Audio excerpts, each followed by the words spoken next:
አንዳንድ ቦታዎች በጣም ደስ ይላሉ፣ ውበት አላቸው።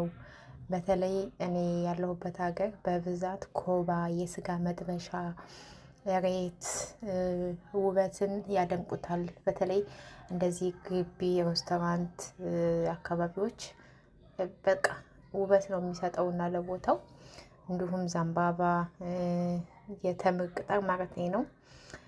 ብቻ ምን አለፋችሁ አረንጓዴ ነገር ይበዛባታል። እኔ ያለሁባት ሀገር እና በጣም ነው የምወዳት። በጣም ነው የሚያምረው አካባቢው መናፈሻ ምናምን። ግን ይህንን መናፈሻ ለማየት ግን ቢያንስ ብዙ እውቀቶች መጓዝ አለባችሁ እና ለማንኛውም ዛሬ ደስ የሚል ቦታ እንዲሁም አረንጓዴ ቦታዎች እያየው እገኛለሁ እና